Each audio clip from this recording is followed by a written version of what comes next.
सबको जय यीशु की। प्रभु क्रिस्त में प्यारे भाइयों बहनों, आज सितंबर की 16 तारीख है, शनिवार है। और आज के दिन के वचनों पर मनन चिंतन करते हुए उन वचनों के अनुसार जीवन बिताने की शक्ति मांगने के लिए मैं आप सभी लोगों का हार्दिक स्वागत करता हूं। और आज का वचन मुख्य रूप से इंसान की पहचान करने के लिए हमें बुलाता है। इंसान की पहचान, वैसे पहचान की शब्द से हम समझ सकते हैं किसी का नाम, जगह, माता पिता का नाम और अता पता, सब ये एक प्रकार की पहचान होती है। ये आध्यात्मिक अर्थ में इंसान की पहचान उसके पूरे व्यक्तित्व को दर्शाती है। और इस प्रकार से किसी के व्यक्तित्व के बारे में अगर हमें समझना हो, उसकी सोच, उसके विचार, उसके उठना, उसका बैठना, उसका व्यवहार, उसका कार्य, उसकी संगति, उसके आदत है, ये सभी बातों पर एक प्रकार का मूल्यांकन ये बहुत ही ज़रूरी है इंसान को पहचानना। अन्यथा हम कभी धोखा खा सकते हैं, कभी हम गुमराह हो सकते हैं, कभी फंस सकते हैं। इसलिए प्रभु आज के वचनों के द्वारा हम सबों को निमंत्रण देता है कि हम इंसान की पहचान करें, अच्छा इंसान और बुरा इंसान। कोई निर्णय देने की बात यहाँ पर नहीं है, सिर्फ जानकारी के लिए हम इस बात को समझें कि कौन इंसान प्रभु में है, कौन प्रभु में नहीं है।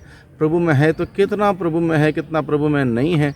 ये सारी जानकारी हमें लाभदायक होगी, एक दूसरे के साथ हमारा रिश्ता संबंध जोड़े रखने के लिए, बनाए रखने के लिए। और कोई हमारे साथ जुड़ा हुआ इंसान सही दिशा में नहीं है, सही रास्ते पर नहीं है, उनकी हम हेल्प कर सकते हैं, उनकी मदद कर सकते हैं, कम से कम उनके लिए प्रार्थना कर सकते हैं। ऐसा कार्य करने के उद्देश्य से ये बातें हम सुने, समझें और उसके अनुसार जो उचित है ईश्वर के दृष्टि में उस कार्य को हम करें। जो अनुचित है उन सभी बातों को अपने जीवन से अलग करें, छोड़ दें और प्रभु के दृष्टि में जो अच्छा है, उचित है, नेक है, उसी कार्यों को हम करने का प्रयास करें। तो आज का वचन हम सबों को बताता है। सबसे पहले यहाँ पर लिखा है, कोई अच्छा पेड़ बुरा फल नहीं देता और ना कोई बुरा पेड़ अच्छा फल देता है। हर पेड़ अपने फल से पहचाना जाता है। इस प्रकार से प्रभु सबसे पहले हमें एक मामूली उदाहरण हमारे सामने प्रस्तुत करते कहता है, पेड़ की पहचान कैसे करें, एक पेड़ या एक पौधे की पहचान कैसे करें। पेड़ या पौधे की पहचान हम उसके फल से करते हैं। इसलिए प्रभु ने कहा, अच्छा पेड़ हमेशा अच्छा फल देता है, बुरा पेड़ बुरा फल देता है। आम के सीज़न में हमारे आंगन में, हमारे बगीचे में अगर 10 अलग अलग प्रकार के पेड़ हैं, हमको मालूम है कौन सा आम का पेड़ मीठा अच्छा फल देता है, हमें मालूम है। यानी कि उसके फल से हम उस पेड़ को पहचानते। उसी प्रकार से किसी भी प्रकार का फल का पेड़ क्यों ना हो, तो हम उसके फल से हम पेड़ को अच्छा या बुरा ठहराते हैं या मानते हैं या समझते हैं। तो उस उदाहरण के साथ प्रभु क्या बताना चाहता है हम सबों को यही बताना चाहता है, मनुष्य को कैसे हम पहचानें, अच्छा मनुष्य कौन है, बुरा मनुष्य कौन है, इसको कैसे पहचानें। इसलिए प्रभु क्या कहता है, अच्छा मनुष्य अपने हृदय के अच्छे भंडार से अच्छी चीज़ें निकालता है और बुरा मनुष्य अपने बुरे भंडार से बुरी चीज़ें निकालता है। यानी कि हम अच्छे बुरे कहाँ से तय होगा, दिल के भंडार में क्या भरा है, दिल के भंडार में क्या भरा है, मन के भंडार में क्या भरा है, किस प्रकार के मेरे सोच विचार हैं, किस प्रकार की धारणाएं हैं, किस प्रकार की भावनाएं हैं, ये तय करती हैं कि मैं कितना पवित्र हूँ, कितना अच्छा हूँ, कितना नेक हूँ, कितना स्पष्ट हूँ, कितना क्लियर हूँ, कितना बेहतर हूँ। ये सारी बातें कौन तय करता है? अगला व्यक्ति तय नहीं करता, बल्कि यही हमें हमारा व्यक्तित्व को दर्शाता है। हमारे हृदय में जो भरा है, मन में जो भरा है, मन के विचार जो प्रकट होते हैं, दिल की भावना जो व्यक्त होती हैं, उसके द्वारा किसी को भी पहचान हो सकती है कि अच्छा मनुष्य, बुरे मनुष्य। उदाहरण के लिए प्रभु यीशु मसीह हर मौसम में अच्छा फल देने वाले, मीठे फल देने वाले पेड़ के भांति थे। यानी कि कोई भी मौसम में उन्होंने बुरा फल नहीं दिया, अच्छा फल दिया। उनके कार्य, उनके विचार, उनकी बातें सब लोगों को अच्छी लगीं।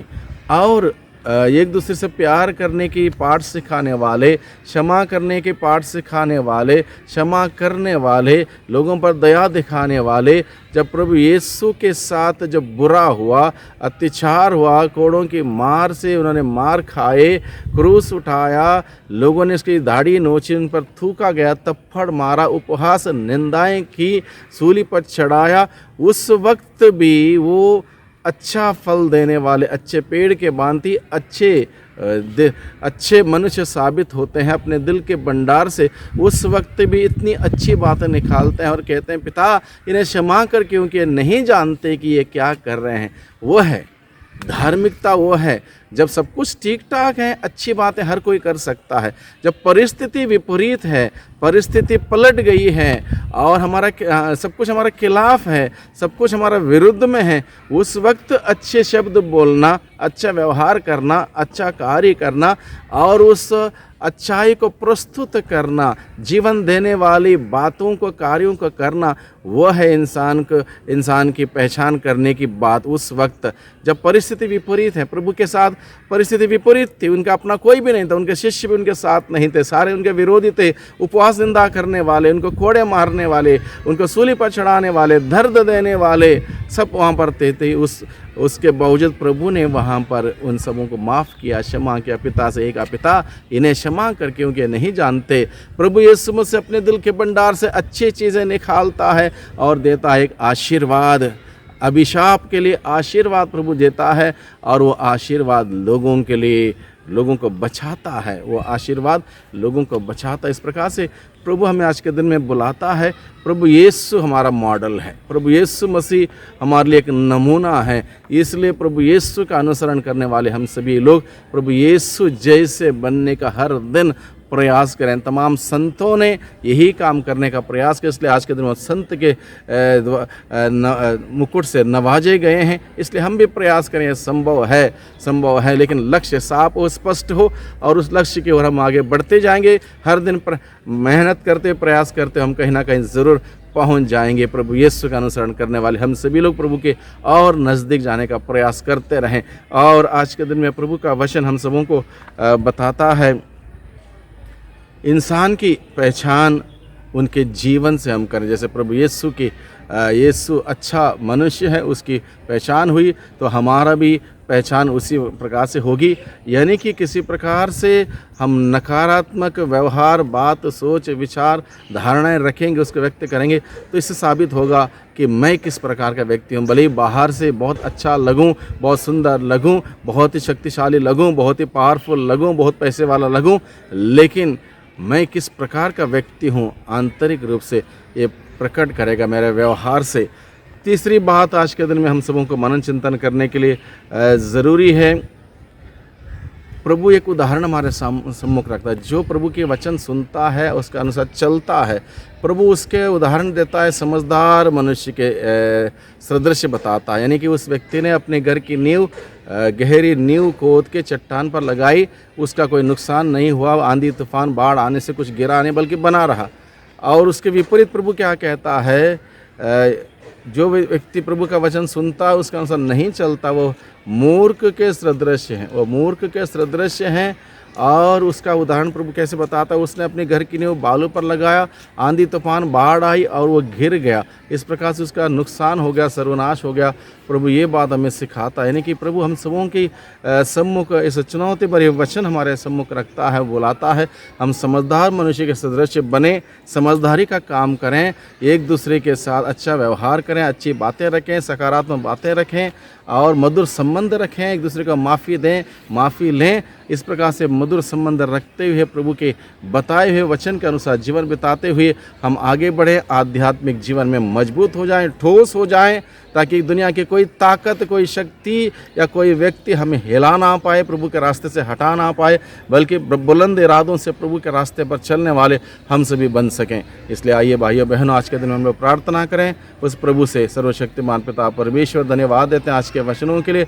आज के दिन में प्रभु आपने हम सबों के सम्मुख बहुत सुंदर वचन रखते हुए हम सबों को चुनौती दी है अच्छा मनुष्य बनने के लिए, अपने दिल के भंडार में अच्छी चीज़ों को रखने के लिए, मन के भंडार में अच्छी चीज़ों को रखने के लिए, एक दूसरे दूसरे के प्रति प्यार, मोहब्बत, दया, शांति, क्षमा की बातें रखने के लिए आपने हमें बुलाया है। और हमारे अंदर किसी प्रकार से दूसरों के प्रति घृणा, ईर्ष्या, जलन, भेदभाव, ऊंच नीच की बातें हैं, उसको बाहर करते हुए अच्छा मनुष्य बनने की ओर आगे बढ़ने के लिए आपने बुलाया। हम आपको धन्यवाद देते हैं। आपकी ताकत, शक्ति, सामर्थ्य, आत्मा की अनुग्रह, आत्मा की अभिषेक हम मांगते हैं, दुआ करते हैं उद्धारकर्ता यीशु मसीह के नाम से, आमीन।